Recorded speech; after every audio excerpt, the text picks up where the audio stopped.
Estamos de regreso en a las 8:45, los acompañan Jorge Jacobs y Marta Yolanda Díaz Durán y continúan con nosotros los abogados Estuardo Ralón y Mario Fuentes de Estarac, con quien estamos profundizando en el análisis de la solicitud de que se aprueben 3.500 millones de quetzales en bonos del Estado y aproximadamente 2.500 millones de quetzales integrados por dos préstamos, uno por 237 millones de dólares y el otro por 72 millones de dólares, para un total de 314 millones de dólares, lo que significaría para nosotros los tributarios, quienes tendríamos que pagarlo en algún momento con nuestros impuestos, una deuda de 6.000 millones de quetzales, repito, 6.000 millones de quetzales.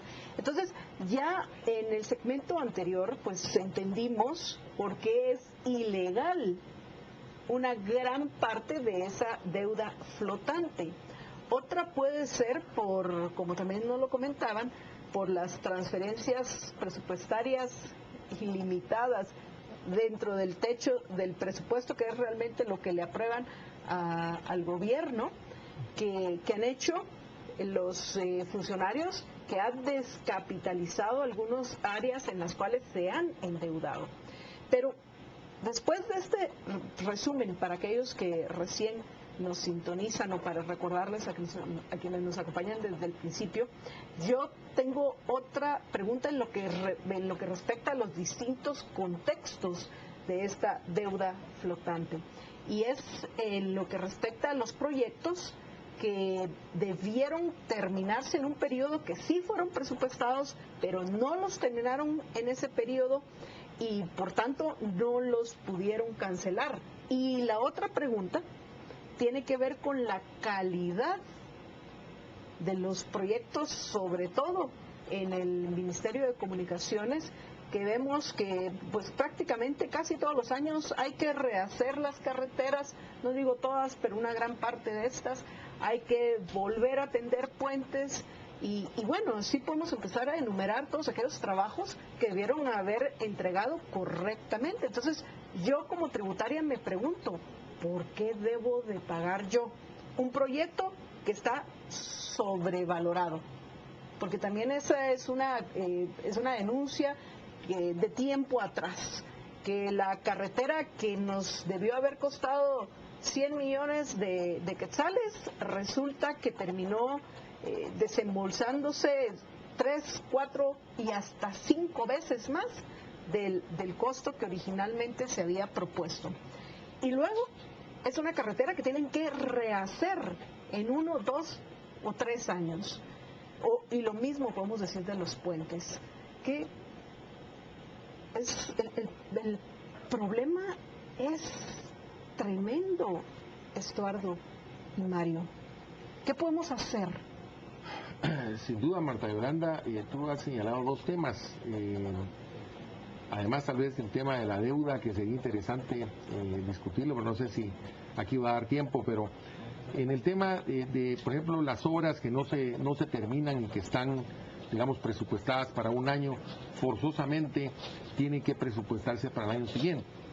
Pero se presupuesta una parte, por decir algo, se pagó el 50% y el otro 50% que ya no se usó este año se va a utilizar el año entrante. Exacto, entonces se presupuesta también para el año siguiente, o se hacen ampliaciones presupuestarias, pero todo tiene que estar en rigor dentro del marco presupuestario, ¿verdad? O sea, hay posibilidades incluso de obras que se van a realizar en un periodo, digamos, 2, 3 años. Entonces se hace una presupuestación para 2, 3 años, pero cada año tiene su asignación presupuestaria. Entonces, eso, digamos, sería la primera pregunta de Marta Yolanda. La segunda inquietud es en el tema de la calidad. Yo insisto, Marta Yolanda y Jorge, que el problema está radicando acá en la supervisión, ¿verdad? La supervisión de las obras, la supervisión de las contrataciones. Porque, digamos, antes existían las unidades de supervisión del Estado que tenían deficiencias y que, en mi opinión, no se debieron de haber desmantelado, sino que se debieron de haber fortalecido. Porque hay un principio en administración que es básico. Uno puede delegar, o sea, existe la delegación pero con supervisión. Aquí la supervisión también se subcontrató. Entonces, esa subcontratación de la supervisión está redundando precisamente en esos problemas de falta de calidad de las obras públicas. Entonces, es importante enfatizar en el tema de supervisión, y la supervisión no tiene nada que ver con el control, que es la auditoría que presta la Contraloría, porque la Contraloría de Cuentas va a desentrañar, digamos, la ejecución presupuestaria, pero ex post factum, después de que se produjo el resultado, mientras que la supervisión va a acompañar el proceso de ejecución presupuestaria. Incluso hay fianzas que se contratan, que son las fianzas de anticipo, las fianzas de cumplimiento, que van, digamos, a cubrir toda esa ejecución presupuestaria. Incluso, pues hay problemas en el tema de ejecución de las fianzas, porque digamos, si no se cumplieron con los estándares de calidad, etcétera, pues se va a tener que ejecutar, o si no se ha hecho, pues habría que explicar por qué no se han ejecutado las fianzas de cumplimiento. En fin, hay, como bien decía Estuardo, un desorden en el sector público. Y ese desorden favorece financiero. La corrupción, que tenemos Sin que duda. resaltarlo, porque en mi opinión sigue oliendo raro, por no decir apesta, toda esta solicitud de la danza, de una nueva danza de miles de millones de quetzales para pagar deudas pendientes. Entonces nos las pasamos pagando deudas mientras los gobernantes no hacen nada para reducir ellos los gastos o el mal gasto, y mucho menos la corrupción.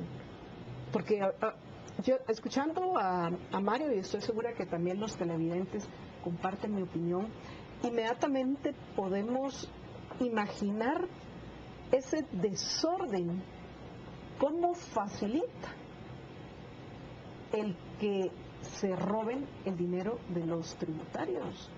Y luego, para el próximo robo también tenemos que aportar nosotros. Ahí les va la puñalada tributaria. Paguen más impuestos. ¿Para qué? Ustedes simplemente paguen. Yo tal vez quisiera comentar que también hay un punto de desbalance en cuanto a la normativa jurídica que hace responsable o no a un funcionario, es decir, el tipo de sanciones que existen para los funcionarios públicos, si las comparamos al tipo de sanciones que pudieran haber para alguien del sector privado o productivo relacionados a digamos, las sanciones, el incumplimiento de normativa tributaria y de otro tipo, no es equitativo. Es decir, hay un desbalance en donde tenemos una normativa respecto a la cantidad de penas, respecto a las operaciones vinculadas o no, que sí se oye mucho cuando se habla de tratar de abordar el alcance de los entes recaudadores para vigilar al ciudadano, y no son los mismos mecanismos de control los que se utilizan para establecer si un funcionario público está utilizando empresas vinculadas, relacionadas, de reciente creación, cuál es el listado de la normativa penal de delitos, y pareciera que sí amerita una revisión profunda. De hecho lo que estoy diciendo es de que a los tributarios todo el peso de la ley, a los funcionarios públicos así se les trata con un guante suavecito, que era básicamente como funcionaba antes, así está funcionando la legislación actualmente. Y básicamente cuando hay un desorden en el manejo de los recursos, se tiene que hablar de los recursos del Estado son limitados y deben usarse eficientemente porque fueron los que generaron riqueza, los que entregaron esos tributos al funcionario, y por lo tanto debe haber una planificación en las obras. No puede ser que en forma anual haya un reparto de un listado geográfico sin una planificación a largo plazo. Si hay una planificación y una priorización, se pueden poner ciertos límites para que ciertas entidades de reciente creación o que no tienen la experiencia no se le puedan dar obras millonarias, y que se respete el no utilizar estructuras ajenas a lo que la ley de contrataciones del Estado permite, es decir, el tema de las ONGs o el tema del manejo de los fideicomisos que se volvió una moda en Guatemala, son temas que deben de castigarse, de prohibirse y de no permitir una flexibilidad tan grande, porque cuando yo mencionaba que hay una ausencia de certeza de castigo es porque sí requiere una revisión profunda de ese andamiaje legal que permita hacer un proceso efectivo de verificación, no solo de calidad, sino que quienes estén ejecutando la obra sean de veras empresas que se dediquen a construir y no vehículos del momento que ayuden al gasto, a ejecutar gasto del Estado sin ningún control de calidad. Malgasto y despilfarro. Y es fácil determinar la corrupción, no se necesita ser un genio, porque con el solo hecho de los sobreprecios, que debería ser al revés, debería ser más barato por la contratación al por mayor que se supone tienen la capacidad los gobernantes de hacer. Y bien tenía razón Mario de que no nos iba a alcanzar el tiempo de entrar a los préstamos y menos a otro tema sumamente delicado que también se encuentra en el Congreso de la República, y es unas supuestas leyes de transparencia, porque entonces nos podrían responder, pues ahí están Estuardo y Mario, Jorge, Marta Yolanda hablando, pues aquí están las leyes de transparencia, pero tengo entendido que las tales leyes, que en un minuto no nos va a dar tiempo de mencionarlas, parece que lo que pretenden es transparentar la corrupción y facilitarla, más que evitarla. 30 segundos, Mario. Sí. Tú mencionas dos cosas críticas, rápido. El tema de la deuda pública. Se habla de que la deuda pública de Guatemala es una deuda, tiene un nivel todavía manejable. Yo creo que no es cuestión de hablar de nivel de deuda pública, sino de capacidad de pago. Ya a estas alturas, más del 20% de los ingresos presupuestarios del Estado se destinan a pagar deuda pública, entre amortizaciones e intereses, recargos, comisiones, etc. Incluso hay préstamos que ni siquiera han sido desembolsados, ¿verdad?, que constan en la CGPLAN y que no se han desembolsado porque hay incapacidad para ejecutarlos. Y Guatemala está pagando recargos y comisiones por eso. Ese es el colmo. Ojalá fuera Guatemala, la estamos pagando nosotros. Sí, nosotros los guatemaltecos. Los que nos están viendo. Así es. Y por otro lado, el tema, por ejemplo, de la ejecución presupuestaria la tiene que aprobar el Congreso o improbarla, y no lo ha hecho en cerca de 15 años. Entonces, ese es otro problema serio que tenemos. Que otro problema que vamos a abordar próximamente a las 8:45. Pero antes de eso, bueno, gracias por habernos acompañado, Mario Estuardo. Antes de eso, vamos a ir a escuchar la nota de nuestro amigo Estuardo Zapeta.